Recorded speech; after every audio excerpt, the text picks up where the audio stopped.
Abhijit Dipke cockroach जनता party के संस्थापक भारत पहुंच चुके हैं और दिल्ली पुलिस ने उनको परमिशन दे दी है जंतर मंतर पे प्रोटेस्ट करने की। इस प्रोटेस्ट की परमिशन मिलते ही बहुत सारे जैन जी, बहुत सारे युवा अपने हाथों में किताब और भारत का झंडा लेकर के जंतर मंतर पे इकट्ठा होना शुरू हो गए हैं। जंतर मंतर पे बहुत सारे लोग, युवा खासकर, इकट्ठा हो गए हैं और इनके अंदर बहुत सारे लोग ऐसे हैं कि जो अपनी राजनीतिक जमीन तलाश रहे हैं, वो भी अपनी दाल गलाने के चक्कर में हैं। वो लोग भी इसके अंदर घुस रहे हैं। देखिए, अभिजीत दिपके ने चीफ जस्टिस ऑफ इंडिया के रिमार्क के बाद एक ऑनलाइन डिजिटल सोशल मीडिया पर, सोशल प्लेटफॉर्म के ऊपर एक मुहिम चलाई, जिस मुहिम के अंदर उनका जो रिमार्क था कि ये लोग कॉकरोच हैं, उन्होंने काकरोच जनता पार्टी की स्थापना की। काकरोच जनता पार्टी वर्चुअली उसके सब्सक्राइबर बढ़ते चले गए और वो एक सनसनी बन गई और पूरे के पूरे राष्ट्र पटल पे अभिजीत दिपके का नाम हो गया और काकरोच जनता पार्टी का नाम हो गया। नाम होने के बाद में अभिजीत दिपके ने डिसाइड किया कि मैं वापस भारत आऊँगा, आकर के काकरोच जनता पार्टी की स्थापना करूँगा। अब काकरोच जनता पार्टी की स्थापना होने जा रही है।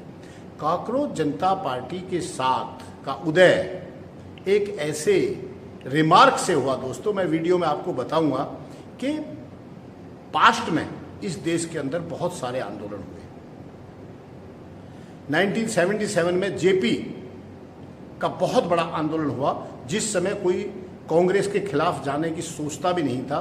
उस समय उन्होंने जो इमरजेंसी लगाई थी इंदिरा गांधी ने, कांग्रेस की सरकार ने, उस सरकार के खिलाफ आवाज उठाई और देशव्यापी इतना बड़ा आंदोलन किया कि लालू प्रसाद यादव, नीतीश कुमार और बहुत सारे नेता उस आंदोलन से निकल के आए और अगले 50 साल तक उन लोगों ने राज किया।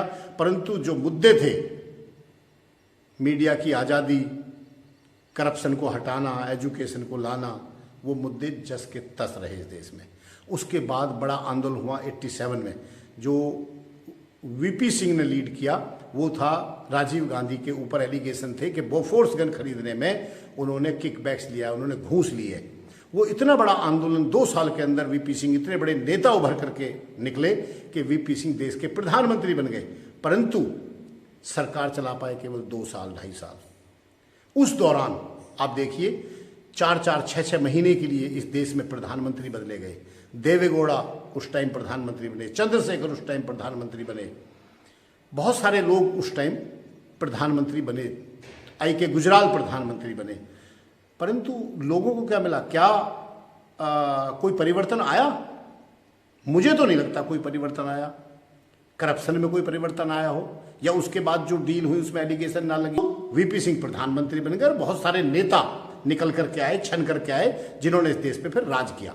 परंतु 2011 का अभी ताजा आंदोलन, जो अन्ना हजारे उसका फेस थे और केजरीवाल ने उसको ऑर्गेनाइज किया। केजरीवाल और केजरीवाल की टीम सभी एक एस्टेब्लिश्ड नेता बन गए और वो आंदोलन था इंडिया अगेंस्ट करप्शन, करप्शन पे जीरो टॉलरेंस। परंतु क्या केजरीवाल उसको रोक पाए? करप्शन को रोक पाए? क्या एजुकेशन ला पाए? क्या स्वास्थ्य ला पाए? आप दिल्ली में जाकर के देखिए क्या हाल है, और आप पंजाब में जाकर के देखिए जहां पे आम आदमी पार्टी की सरकार है। तो रेला के नीचे उसका मकसद कुछ और होता है और एस्टेब्लिश होने के बाद में मकसद कुछ और हो जाता है। मेरा कहने का तात्पर्य ये है, अगर आप देखें किसके अब एक निकल करके आए हैं और उनके साथ अब जैन जी की टीम बनाई जा रही है। और मेन मुद्दा है नीट का एग्जाम, जो पेपर लीक हुआ, जो सीजीआई ने जो कमेंट किया, वो मुद्दा ही नहीं है। अब पार्टी शुरू की गई थी, chief justice of India Suryakant ji ने अपने युवाओं के ऊपर, यूट्यूबर्स के ऊपर, सोशल मीडिया की जो जमात है अपनी जैन जी, उसके ऊपर कमेंट किया था कि दे आर लाइक कॉकरोच। और उसी को लेकर के इन्होंने एक वर्चुअल पार्टी बनाई और उसमें बहुत सारे सब्सक्राइबर हुए। परंतु अब चीफ जस्टिस ऑफ इंडिया के बयान से नाखुश होकर के पार्टी बनाई हुई उस मुद्दे की बात ही नहीं कर रही कि हमको कॉकरोच क्यों कहा गया। बात क्या कर रहे हैं कि नीट का जो पेपर लीक हुआ उसमें धर्मेंद्र प्रधान जी का, एजुकेशन मिनिस्टर का, हमें इस्तीफा चाहिए। नंबर 1। नंबर 2, हम पार्टी बना करके इस सिस्टम को ठीक करेंगे। हम जो बड़े बड़े एग्जाम होते हैं, चाहे आईएएस है, चाहे नीट है, और पुलिस के एग्जाम्स हैं, बहुत सारे एग्जाम्स इस देश में चलते रहते हैं, उन एग्जाम्स को हम फुल प्रूफ बनाएंगे। क्या आपको लगता है कि ये बना पाएंगे, सिस्टम को चेंज कर पाएंगे? मुझे नहीं लगता, क्योंकि आप अगर 1977 से लेकर के और अब तक के आंदोलन देखें तो आंदोलनों ने इस देश को नेता दिए हैं, और उन नेताओं ने शीर्ष पे पहुंच करके जब सत्ता का पार्ट बन गए, सत्ता का पार्ट बनने के बाद में उन्होंने जिस मुद्दे को लेकर के चले से उस मुद्दे से भटक करके दूसरे काम में लग गए। मेरा ऐसा मानना है कि इसके अंदर भी अगर आप कंपेयर करें पिछले जो आंदोलन हुए और इस आंदोलन को, युवा इसमें जुड़े हुए हैं बहुत बड़ी तादाद में, और हमें प्रैग्मेटिक रहना चाहिए, हमें ऑप्टिमिस्टिक रहना चाहिए, हमें ये आशा करनी चाहिए कि ये जितने भी युवा जुड़े हैं ये एक सकारात्मक बदलाव लाएंगे।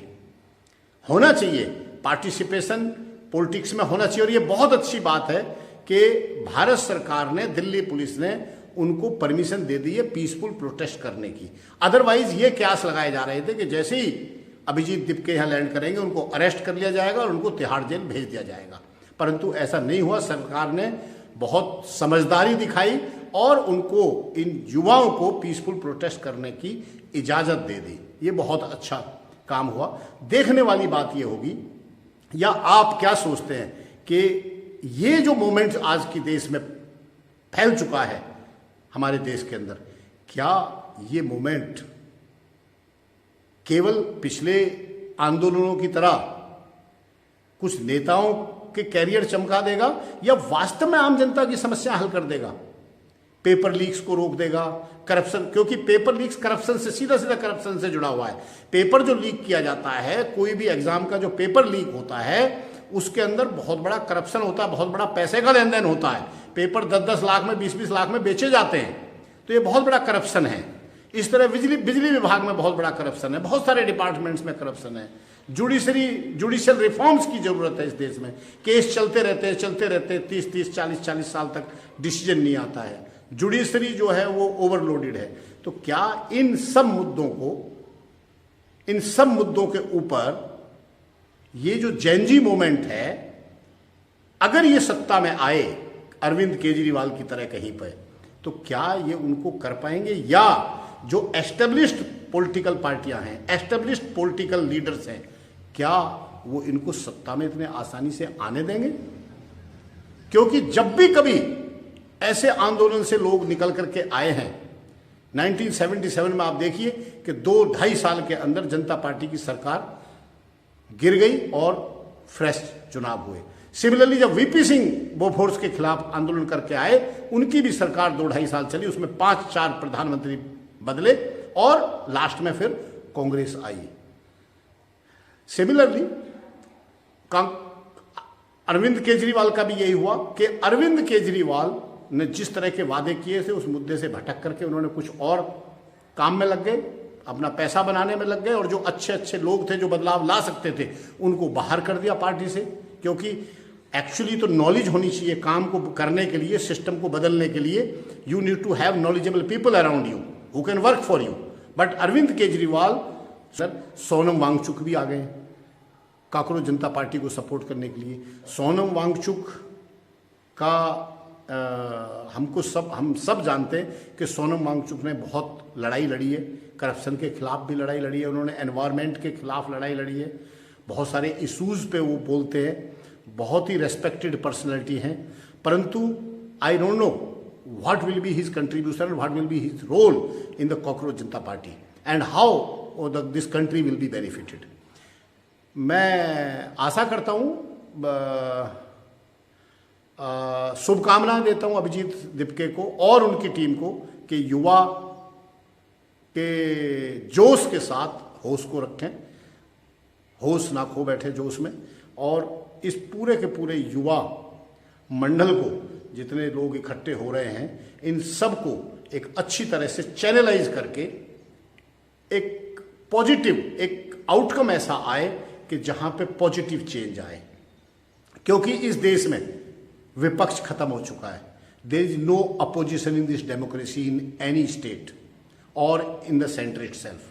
सो there is a gap, definitely there is a gap and people have aspirations. जो भी युवा हैं वो इसीलिए कनेक्ट हुए हैं अभिजीत दीपके से या कॉकरोच जनता पार्टी से। वो कॉकरोच के कमेंट की वजह से कनेक्ट नहीं हुए, वो कनेक्ट हुए कि जो मुद्दे इन्होंने बाद में पकड़े हैं, पेपर लीक के, करप्शन के, जुडिशियल रिफॉर्म के, ये जो मुद्दे इन्होंने पकड़े हैं वो मुद्दे सब युवाओं के हैं, वो युवाओं को डायरेक्टली इंपैक्ट करते हैं। That is the reason that this Gen Z has come out and they are supporting Abhijeet Dipke. Let us see what is going to happen। बहरहाल मैं इस वीडियो को यहीं खत्म करता हूं। आपसे रिक्वेस्ट करूंगा कि इस वीडियो को आप शेयर कर दें जिससे ज्यादा से ज्यादा लोगों तक पहुंच सके, ज्यादा से ज्यादा लोग कमेंट करें और अपना व्यू पॉइंट बताएं। Please comment your view point कि आप क्या सोचते हैं कि जो कॉकरोच जनता पार्टी बनी है और जो पीछे जो आंदोलन हुए हैं उन आंदोलनों में मैंने आपको बताया कि किस तरह से नेता बने परंतु मुद्दे वहां के वहीं रहे। क्या यही भी it is going to repeat the history and same thing is going to happen जैसा कि अन्ना हजारे और केजरीवाल आंदोलन में हुआ था? नेता बन गए, मुद्दे वहीं हैं। या जो वीपी सिंह ने बोफोर्स का मुद्दा उठाया था, वीपी सिंह प्रधानमंत्री बन गए और बहुत सारे प्रधानमंत्री बन गए परंतु करप्शन का मुद्दा वहीं रहा। या जो जयप्रकाश नारायण ने जेपी आंदोलन किया था 1977 में, उसमें प्रेस का बहुत बड़ा रोल था कि प्रेस को दबा दिया गया, इमरजेंसी लागू कर दी गई, सिविल लिबर्टीज खत्म कर दी गई। क्या आज आपके पास सिविल लिबर्टी है? क्या आपके पास आज मीडिया को आजादी है? ये बहुत सारे मुद्दे हैं। आप थोड़ा सा सोचें, एक बार सोचें कि ये जो आंदोलन हुए भारत देश को मिला क्या इन आंदोलन से और अभिजीत दीपके हमें क्या देंगे? आप बहरहाल कमेंट करके बताएं। Thank you very much for watching my video and subscribe कर लें मेरे चैनल को जरूर, मेरी हौसला अफजाई हो जाएगी। Thank you very much.